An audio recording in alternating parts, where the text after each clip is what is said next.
गिबियाव गुवाहाटी बे हुरुजाय स्टेडियामनिफ्राय बयखौबो आंनि गोसो गोरबोनि सिबिनायखौ बावहरग्रोबाय।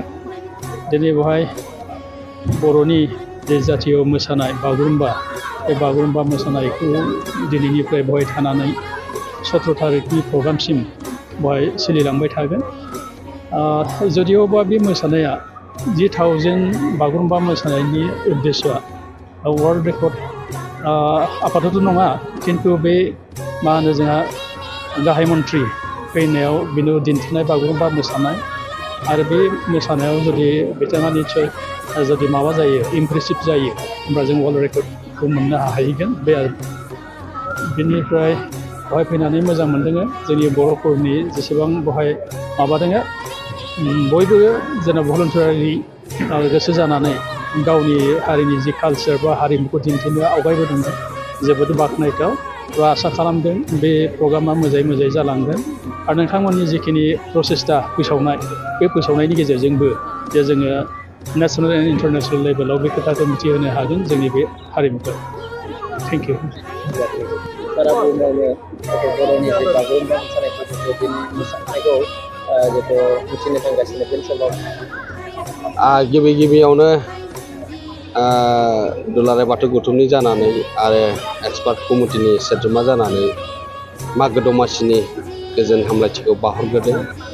दिनै बेवहाय सारा आसाम आरो मुलुगनि बर'फोरा बेहाय 10,000 बागुरुम्बा दोहौनि जा हाबाफारियाव बाहागो लानो फैदों, फ्राय सफैजोबनो हाबाय मोजाङैनो। आरो दिनै बेनि फुंबिलियावनो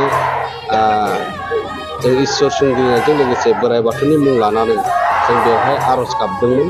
आरो बे गासैबो प्रग्रामा दिनैनिफ्राय जागायनानै 17 तारिखनि जा बागुरुम्बा दोहौ, बेयो जाहाथे मोजाङै मोजां बिश्व दरबाराव बर' हारिनि जा हारिमुनि जा बागुरुम्बा दोहौखौ जोङो सिनायथि मोननायजों लोगोसे बेवहाय बाहागो लाफैगोन भारतनि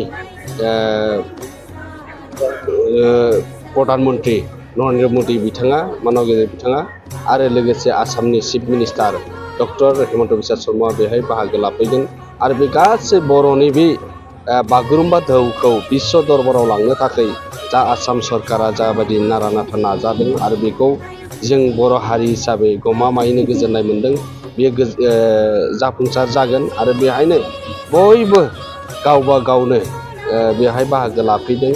जायगा जे डिस्ट्रिक्ट लेभेल, आन्चलिक लेभेल, गामि लेभेल आरो बेबायदि हाबाफारिखौ लादोंमोन। खम समनि गेजेरावनो दिनैनि बे हाबाफारिखौ जाफुंसार होनो थाखाय बियो बेसेबांबा गिदिर हाबाफारिखौ जोङो जाफुंसार होनो थाखाय खामानि मावगासिनो दङ। आरो बेजोंनो जोङो आसामनि chief minister doctor Himanta Biswa Sharma बिथांखौ बर' हारिनि अनसायनाय जा बे बागुरुम्बा दोहौखौ हाबाफारिखौ मावफुंसार खालामनो थाखाय आखायाव लानायनि थाखाय जों बिथांखौ जोङो दुलाराय बाथौ गौथुमनि जानानैबो साबायखर बावनाय जादों। बाथौ पूजा करिलो। আমি কামনা কৰিছোঁ যে আমাৰ প্ৰগ্ৰামটো ছাকচেছফুল হ'ব আৰু আমাৰ বড়োৰ সম্পত্তি কালচাৰটো পুৰা বিশ্ব জানিব। এই ছাকচেছৰ প্ৰাৰ্থনা আমি আজি কৰিলোঁ। And I wish that participants and all the committee members success. আমি আছো administration তরফৰ পৰা। Thank you and we will definitely perform. এইটোৱে কথা। Thank you.